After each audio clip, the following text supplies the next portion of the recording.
Jendela Informasi Wanita. Nah, pagi hari ini saya akan berbincang-bincang warga kota karena hari ini saya sudah kedatangan dokter nih dari RSUD Wangayo ya. Kita sapa dulu pagi hari ini ada Dokter Peyoska Arya Harinanda SPMK. Selamat pagi dokter. Selamat pagi. Apa kabar dokter pagi hari ini? Baik. Luar biasa. Luar biasa. Ini dokternya sudah semangat ya pagi hari ini Pak Dokter ya. Kita akan berbincang-bincang. Jadi warga kota pagi hari ini kita akan berbicara terkait pengendalian resistensi antibiotika di RSUD Wangayo Kota Denpasar ya. Jadi untuk warga kota yang ingin bertanya bagaimana sih seputar antibiotika tersebut, Anda bisa juga join bersama kami di 081338338926 atau bisa telepon off air ya di 0312444444 ya.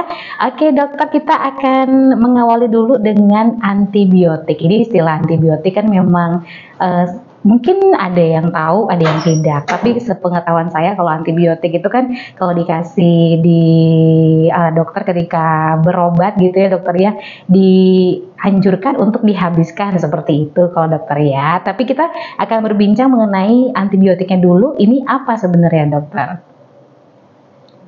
Ya, baik. Terima kasih. Jadi antibiotik itu sebenarnya adalah obat yang diberikan kepada pasien yang atau pasien yang terduga infeksi ya.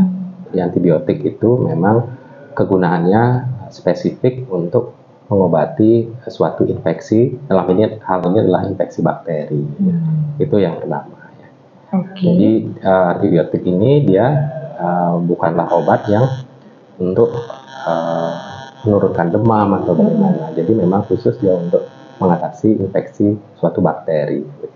Dan untuk antibiotiknya ini jenisnya ada banyak atau hanya beberapa saja dokter?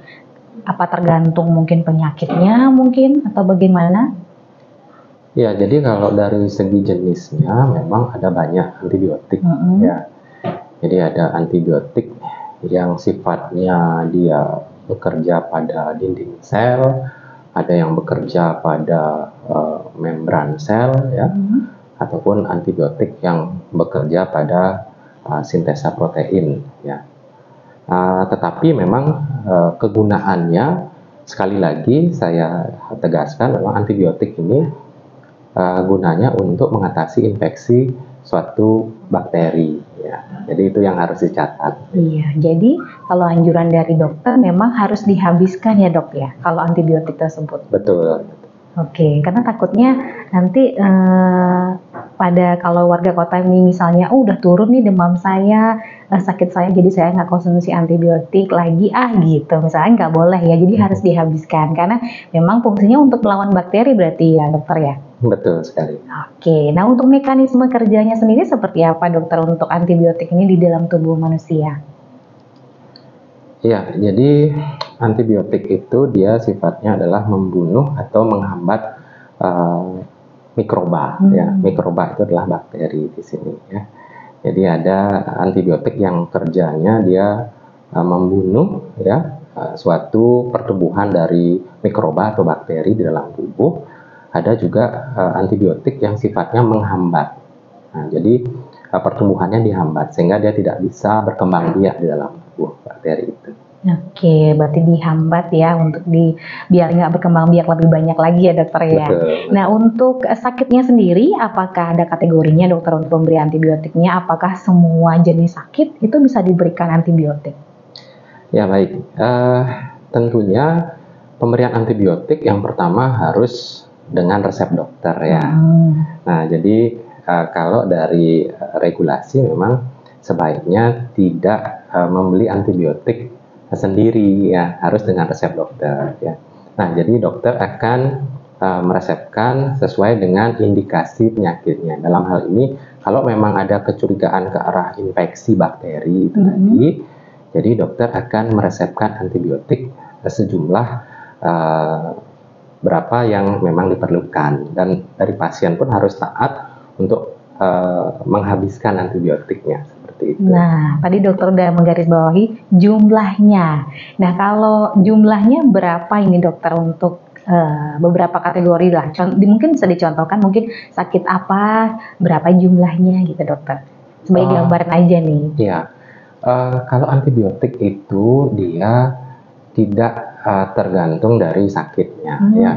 Jadi seorang dokter akan menilai apakah kondisi pasien itu dalam hal ini masih dia ada kecurigaan karena infeksi, ya. Misalkan diberikan antibiotik nih untuk 3 hari, ya jadi pasien itu harus minum obat ini, antibiotik ini selama 3 hari, ya. Jadi jangan sekarang minum karena sudah merasa enakan, nah itu terus stop minumnya kan gitu ya. Nah itu yang mungkin agak keliru. Atau mungkin sekarang dikasih antibiotik untuk 3 hari, tapi dari pasiennya merasa cemas mungkin ya, kan kadang-kadang ada begitu pasien ya. Oh saya kok rasanya masih khawatir ya, meskipun sudah demamnya sudah turun ya, tanda-tanda infeksinya sudah reda, masih tetap minum antibiotik. Beli lagi dia di apotek ya, sampai minum sampai 5 hari 6 hari. Alasannya kan karena ya biar yakin gitu. Nah itu juga gitu. Jadi terlalu singkat tidak baik, juga terlalu lama minum antibiotik juga tidak baik. Jadi sesuai anjuran dokter yang memberikan ya. Betul, harus dengan pengawasan dokter.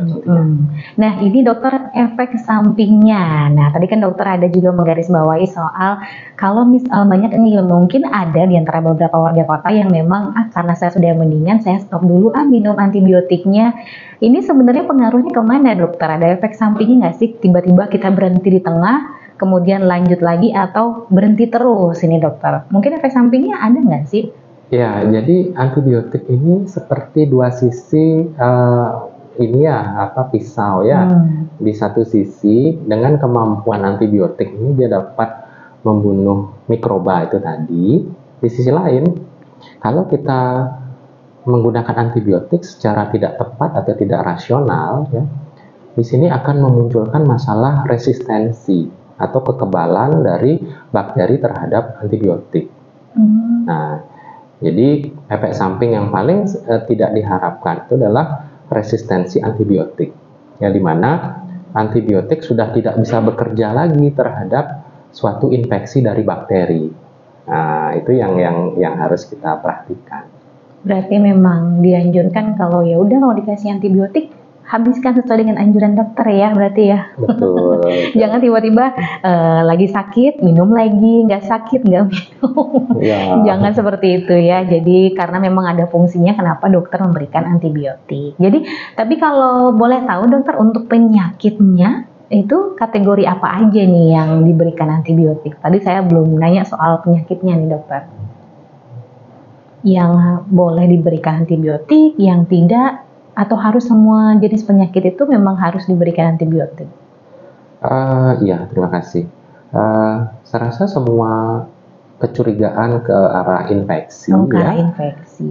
Tentunya dokter akan menilai suatu tanda-tanda infeksi ya. Contohnya misalkan ada demam ya, kemudian ada mungkin contohnya untuk luka ya, untuk luka yang memang curiga ke arah infeksi, luka yang tidak sembuh-sembuh ya, kemudian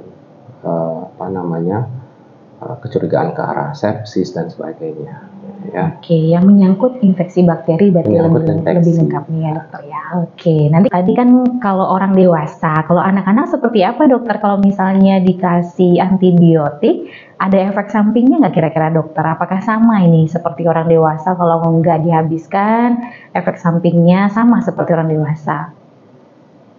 Ya, baik, terima kasih. Pemberian antibiotik itu juga harus mempertimbangkan efek samping ya, terutama pada anak-anak ya. Jadi bukan hanya masalah resistensi saja, tapi efek samping seperti pada anak-anak yang paling sering itu adalah reaksi alergi ya, efek toksik dari antibiotik. Jadi dokter akan mempertimbangkan pemberian antibiotik biasanya pada anak-anak, pada lansia, pada pasien-pasien yang istilahnya mempunyai sistem imun yang lemah ya, imunokompromis istilahnya. Jadi makanya itu pemberian antibiotik memang harus diresepkan oleh dokter ya. Jadi tidak bisa dibeli sendiri. Iya. Oke, nah kalau anak-anak biasanya kategorinya sama berarti yang orang dewasa untuk penjumlahannya itu ya dokter, untuk pemberian antibiotiknya sama saja? Beda ya. Oh, lebih sedikit berarti? Ya, jadi untuk dosisnya itu disesuaikan. Ada rumusnya biasanya ya. Yang tergantung berat badan si anak ya, tergantung umur itu pemberiannya. Oh, jadi beda dengan dewasa. Beda ya, orang dewasa kan hampir sama aja berarti dokter ya. Kalau anak-anak dosisnya ternyata dikurangi. Jadi berdasarkan kepentingan umur juga berarti ya dokter, umur, berat badan, dan sakitnya apa gitu ya dokter ya. Nah untuk resistensi itu dokter, sebenarnya apa sebenarnya resistensi? Ya, jadi tadi kan antibiotik itu ya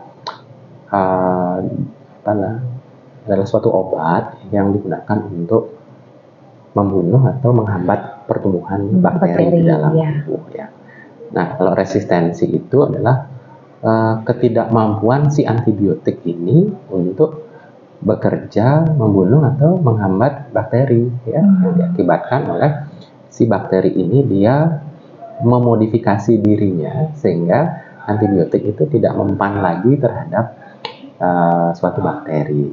Nah, jadi bakteri juga bisa berubah atau bermutasi ya. Jadi dia beradaptasi terhadap suatu kondisi seperti itu. Jadi dia lebih kebal jadinya dokter ya. Betul. Dan akhirnya terus berkembang biak di dalam tubuh gitu ya. Betul. Jadi kalau disarankan oleh dokter harus dihabiskan antibiotiknya, ikuti ya dokternya, jangan membandel ya. Nanti malah sakit balik lagi ke dokter ya. Nah kira-kira ini dokter untuk faktor-faktornya apa saja sih yang mempengaruhi resistensi antibiotik tersebut selain seperti yang dokter bilang tadi, kalau misalnya kita tidak rajin mengkonsumsi antibiotik tersebut, jadi nanti tambah kebal untuk bakterinya. Kalau faktor-faktor lain apa saja nih dokter yang mempengaruhi? Ya, jadi faktor-faktor yang mempengaruhi resistensi antibiotik itu yang pertama adalah penggunaan antibiotik yang terlalu sering ya. Jadi dikit-dikit minum antibiotik. Sakit gigi minum antibiotik, itu dokter. Ya. Kemudian demam minum antibiotik, itu yang pertama. Kemudian penggunaan antibiotik yang tidak rasional, ya. Artinya misalkan dikasih antibiotik untuk 3 hari, baru sekali minum rasanya sudah enakan nih, gitu. Itu berhenti minumnya, stop. Atau seperti tadi dikasih antibiotik untuk 3 hari karena merasa cemas dengan kondisinya. Akhirnya minum sampai 5 hari, beli sendiri sampai 6 hari, sampai seminggu. Nah itu yang tidak rasional. Kemudian penggunaan antibiotik yang berlebihan ya. Misalkan sudah dikasih antibiotik yang A oleh dokter, karena merasa belum cukup, akhirnya minum lagi antibiotik yang B misalkan. Jadi minum 2 atau 3 jenis antibiotik ya. Kemudian selanjutnya penggunaan antibiotik dalam jangka waktu yang lama misalkan. Nah, kembali lagi seperti tadi kecemasan gitu ya. Jadi kecemasan artinya merasa tidak yakin dengan kondisi kesehatannya. Artinya dikasih antibiotik untuk 3 hari, minumnya sampai berhari-hari. Nah, itu faktor-faktor yang dapat mempengaruhi resistensi suatu antibiotik biasanya. Nah, berhubungan dengan antibiotik yang dokter jelaskan ini kan masih banyak nih yang diperjualbelikan di bebas ya di apotek ya. Betul. Dokter ya. Sebenarnya yang diberikan oleh dokter tersebut berarti itu memang tidak dijual di apotek ya dokter? Kalau yang didapat dari dokter langsung? Ya. Jadi antibiotik itu sebenarnya dari regulasi pun mensyaratkan kalau pembelian antibiotik itu harus dengan resep dokter, ya. Termasuk juga antibiotik yang dijual di apotek-apotek, ya. Sebenarnya itu harus dengan resep dokter, jadi tidak bisa dibeli sendiri, gitu ya. Misalkan ujuk-ujuk nih, pasiennya datang ke apotek, saya mau beli antibiotik, itu sebenarnya tidak boleh ya. Jadi harus dengan resep dokter. Oke, nah kira-kira kalau seperti dokter bilang kan untuk resistensi antibiotik tersebut kalau ada yang penggunaannya lama karena merasa cemas, nah efek samping dari penggunaan yang lama dari antibiotik itu sebenarnya apa, Dok? Ya, jadi kalau kita minum antibiotik terlalu sering ya atau terlalu lama, efek samping yang memang tidak diharapkan adalah resistensi antibiotik itu tadi ya. Karena antibiotik ini kalau diminum berlebihan, dia malah akan menekan pertumbuhan flora normal dalam tubuh. Nah, jadi tubuh manusia itu kan juga dipenuhi oleh bakteri yang baik nih ya. Misalkan di kulit ya, di saluran nafas, di saluran cerna. Nah, kalau antibiotiknya kita minum secara sembarangan ya, si bakteri baik ini dia akan ikut hilang atau ikut mati gitu loh. Sehingga kalau dia hilang akan datanglah bakteri-bakteri yang sifatnya patogen atau bakteri yang jahat. Nah, itu yang nanti memunculkan masalah infeksi bakteri ataupun resistensi bakteri terhadap antibiotik. Oke, jadi bisa memunculkan penyakit-penyakit yang lain justru dokter ya. Betul. Dan berikutnya dokter, untuk yang rasional sebenarnya penggunaan antibiotik di tubuh manusia untuk dewasa dan anak-anak kan pasti berbeda ya dokter ya. Yang rasional sebenarnya berapa lama dokter? Ya, jadi kita harus paham dulu pemberian antibiotiknya itu tujuannya untuk apa gitu ya. Nah, misalkan kalau kita bagi sebagai 3 kategori biasanya ya. Jadi apakah antibiotiknya itu sifatnya sebagai terapi empiris kah gitu ya, atau antibiotiknya sebagai terapi definitif ya, atau antibiotiknya sebagai terapi profilaksis ya. Nah, kalau yang terapi empiris ini biasanya antibiotik diberikan tidak lebih dari 3 hari ya, pada kasus-kasus kecurigaan infeksi ya. Nah, misalkan dokter ini mengobati pasien dengan kecurigaan infeksi seperti demam ya, ada tanda-tanda infeksi lainnya, itu akan diberikan terapi antibiotika empiris tapi tidak lebih dari 3 hari ya. Tapi kalau sudah misalkan masuk ke terapi definitif, jadi misalkan sudah tegak hasil kultur ya, pemeriksaan kultur, kemudian ada pemeriksaan marker infeksi yang menunjang ya, seperti laboratorium DL ya dan sebagainya. Nah, itu dikatakan terapi antibiotikanya sudah definitif, jadi berdasarkan hasil kultur. Nah, itu biasanya bisa lebih panjang lagi pemberian antibiotiknya, bisa lebih dari 3 hari karena berdasarkan hasil pemeriksaan lab itu tadi. Oke, jadi sudah dibagi 3 ya dokter ya. Dan nanti untuk lebih jelasnya mungkin ke dokter masing-masing ya, karena kan kalau sakit beda-beda per orang dokter ya. Jadi tenang saja warga kota, untuk Anda yang memang harus ke rumah sakit ini jangan takut ya. Jadi bisa konsultasi langsung sama dokter. Kalau misalnya sakit apa, obatnya apa, kemudian antibiotiknya berapa lama ya. Dan berikutnya dokter, untuk program pengendalian resistensi antibiotika ini atau yang disingkat PPRA itu seperti apa, kemudian apa saja bentuk pengendalian yang dilakukan di RSUD Wangayu sendiri? Ya, jadi PPRA ini adalah suatu program ya, jadi yang berdasarkan dari regulasi, yaitu Permenkes nomor 8 tahun 2015 ya. Jadi pemerintah itu concern terhadap masalah pengendalian resistensi antibiotik dengan dikeluarkannya suatu produk hukum berupa Permenkes nomor 8 tahun 2015 ini ya. Jadi PPRA di sini memang tugas utamanya adalah pengendalian resistensi antibiotik, terutama di paskes atau rumah sakit ya. Jadi PPRA di sini akan melakukan kegiatan-kegiatan ya, seperti mengedukasi pasien, pengunjung maupun para staf di rumah sakit terkait dengan bahaya dari resistensi antibiotik. Kemudian Selain itu juga melakukan pencegahan infeksi. Ya. Ini biasanya berkolaborasi dengan PPI di rumah sakit. Ya. Seperti bagaimana cara cuci tangan, ya, kemudian bagaimana cara kita mencegah infeksi dari lingkungan, seperti itu. Berarti ini sudah ada sejak lama ya dokter? Iya, sudah ditetapkan dari tahun 2015. Oke, mungkin terakhir nih dokter, untuk warga kota mungkin jika ada yang kena resistensi antibiotika ini, kira-kira apa saja sih yang harus dilakukan hal-hal pertamanya, kemudian jika sudah ke rumah sakit apa saja yang akan diberikan untuk penanganannya dokter? Iya, jadi kalau kita bicara masalah resistensi ya, ini sebenarnya kan permasalahan global ya. Jadi hampir semua negara itu mengalami suatu masalah yang dinamakan resistensi antibiotik ya. Nah, jadi kalau sudah terjadi suatu kondisi resisten terhadap antibiotik ya pada suatu pasien yang dirawat di suatu fasilitas kesehatan atau rumah sakit ya, apalagi resistensinya itu bersifat panresisten, artinya hampir semua antibiotik itu tidak bekerja terhadap.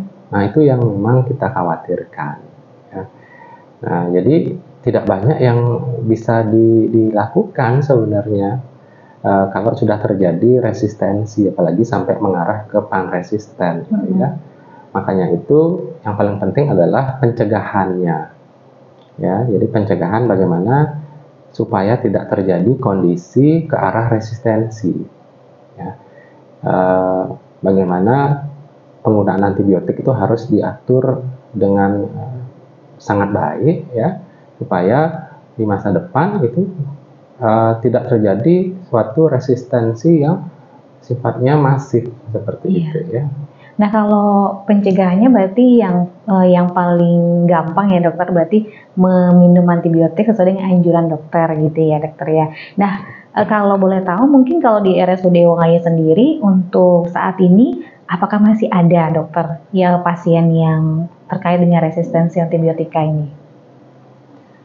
Ya, jadi masalah resistensi itu saya rasa merupakan masalah global ya. Jadi dialami bukan hanya di RSUD Wongaya saja ya. Di rumah sakit lain pun yang mungkin dia lebih tingkatnya lebih tinggi atau lebih dari rumah sakit Wongaya pun juga mengalami seperti itu ya. Tapi yang bisa kita lakukan adalah salah satunya adalah melalui PPRA ini sendiri ya. Jadi bagaimana keberhasilan penanganan resistensi antibiotik itu juga ditentukan oleh program pengendalian resistensi antibiotik atau PPRA ya. Jadi kalau bisa kita mencegah kan lebih baik daripada mengobati. Benar. Jadi lebih baik ya sesuai dengan dokter bilang, harus sesuai dengan anjuran gitu aja ya. Nah, tapi kalau untuk penyembuhan dokter ada berapa lama biasanya untuk pasien tersebut biar bisa normal kembali? Ya, artinya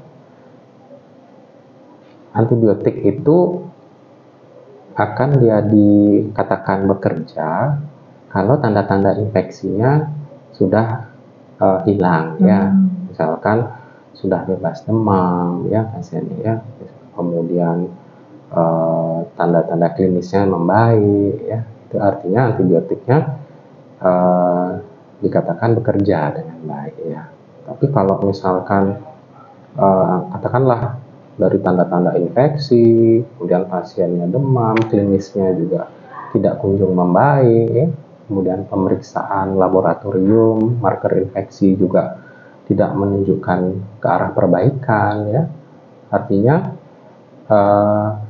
ini antibiotiknya memang tidak bekerja terhadap, tidak bisa dia mengatasi kondisi infeksi dari pasien itu.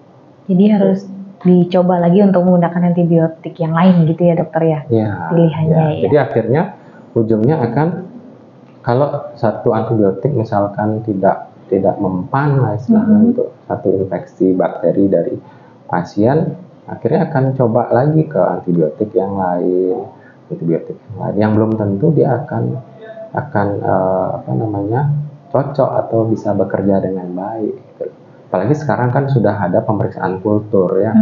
Jadi pemeriksaan kultur itu ya akan kelihatan di sana mana antibiotik yang sensitif terhadap infeksi bakteri A gitu ya, mana yang dia sudah resisten, kan kelihatan di sana.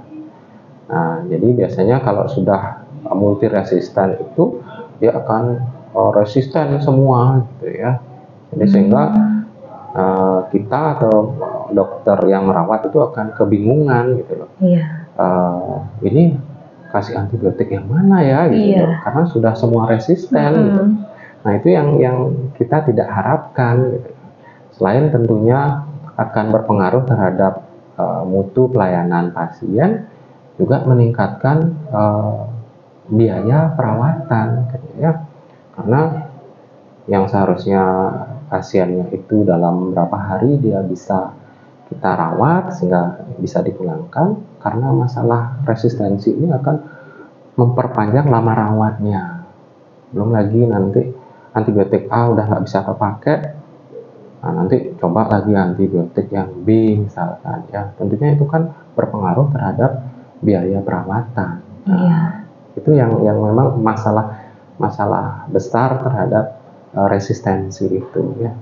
Jadi bukan hanya ke pasiennya, tetapi juga ke mutu pelayanan kesehatan dan biaya perawatan itu akan meningkat. Ya, jadi memang harus sering konsultasi berarti ya dokter ya. Kalau memang sakit harus ke dokter, kemudian ikutilah anjuran untuk minum obatnya ya. Jangan coba-coba untuk membeli ya dokter ya, karena tidak semua tubuh itu cocok menggunakan antibiotik A, B, C, dan D ya. Jadi harus anjuran dokter sesuai dengan resep ya. Artinya jangan coba-coba deh minum antibiotik gitu ya. Karena kalau pengetahuan saya ini banyak memang dokter yang kalau misalnya ada yang sakit gigi nih, minumnya merek yang itu tapi belinya di apotik dan minumnya pun ya kalau sakit minum, jadi tidak sesuai dengan anjuran gitu ya dokter. Padahal kan mungkin obat tersebut ada anjurannya konsumsinya berapa kali sehari gitu ya.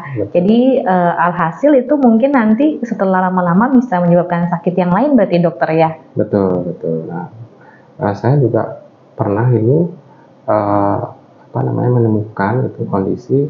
Jadi pasien itu dia punya referensi sendiri gitu ya. Jadi sakit apa minumnya antibiotik ini, sakit gigi ya minumnya antibiotik ini, demam minumnya antibiotik ini, bahkan sakit perut, diare minumnya antibiotik ini. Jadi selalu nyarinya antibiotik ya dokter. Dia selalu kalau sakit itu harus minum antibiotik. Nah, jadi itu yang harus kita rubah ya. Jadi paradigma di masyarakat bahwa segala suatu penyakit harus minum antibiotik. Tidak, ya itu yang harus kita akhiri. Ya, jangan coba-coba googling sendiri ya dokter ya. Biasanya banyakan kan cari di internet biar cepet. Kalau sakit ini jangan menduga-duga sendiri ya. Betul. Karena kan sudah ada pakarnya warga kota ya. Kalau sudah ada yang namanya rumah sakit, puskesmas, jadi gunakan fasilitas kesehatan yang ada untuk memeriksakan sakit Anda. Jangan coba-coba sendiri, takutnya nanti malah lebih fatal ya dokter ya. Betul. Terakhir mungkin dokter untuk pesan dan harapannya nih untuk warga kota terkait resistensi antibiotika ini. Ya, jadi masalah resistensi ini kan sebenarnya masalah global ya. Jadi hampir seluruh negara di dunia ini sudah mulai melakukan langkah antisipasi ya. Jadi dari WHO itu merilis angka kematian ya akibat kegagalan antibiotik untuk bekerja atau resistensi antibiotik itu diperkirakan jadi setiap tahunnya itu mencapai sekitar ya 700.000 kematian setiap tahunnya, dan angka ini diperkirakan akan terus bertambah. Ya, di mana pada tahun 2050 WHO memperkirakan angka kematian ini sampai 10 juta kematian akibat kegagalan antibiotik bekerja. Semakin banyak berarti. Semakin banyak. Ya. Jadi kondisi ini diperparah oleh penemuan antibiotik itu tergolong lambat. Ya, jadi perusahaan farmasi itu setiap tahunnya tidak bisa memproduksi jenis atau golongan antibiotik yang baru. Nah, sementara masalah resistensi itu kalau berdasarkan data itu semakin tahun semakin meningkat. Iya. Nah, jadi harapan kami ya dari PPRA ya, jadi PPRA Rumah Sakit Wangaya, jadi kepada masyarakat tolong lebih bijak, ya, lebih bijak terhadap kesehatannya sendiri, ya. Jadi jangan sedikit-sedikit minum antibiotik, ya. Jangan sedikit-sedikit percaya dengan, mohon maaf, mungkin mitos atau ini di masyarakat bahwa sakit ini minum aja antibiotik supaya sembuh, ya. Jadi saran saya kalau memang memang sakit ya sebaiknya ke dokter gitu ya, atau memang curiga ke arah suatu keluhan ya sebaiknya periksakan diri ke dokter atau puskesmas atau ke klinik. Iya, jangan coba-coba ya. Karena beda jenis penyakitnya, beda juga cara penanganan dokter ya, dan beda juga jenis obatnya. Jadi jangan langsung ke apotik mau minta beli obat ini, karena semuanya ada aturannya ya warga kota. Jadi alih-alih mau sehat malah tambah sakit ya dokter ya. Baik, terima kasih ya dokter sudah sharing pagi hari ini. Kita lagi tidak terasa ya sudah mau jam 10 pagi sharing-sharing bersama kami kepada warga kota terkait kesehatan. Jadi yang awalnya dibilang biar nggak mitosnya aneh-aneh gitu dokter. Kalau biasanya kan banyak warga kota yang katanya ini, jadi dibantahlah sekarang ya. Jadi warga kota dibantah lewat sains tentunya ya dokter ya. Jadi untuk warga kota yang ingin tahu juga seputar kesehatan, Anda juga bisa meluncur ke Instagramnya di RSUD Wangaya ya. Langsung bisa searching di sana, di Instagram sudah ada RSUD Wangaya, bisa lihat-lihat seperti apa kegiatan dari rumah sakit, kemudian info-info lainnya juga ya. Terima kasih dokter sudah berkunjung ke RPKD. Kita ketemu lagi di pertemuan yang lain ya, dengan topik yang lain.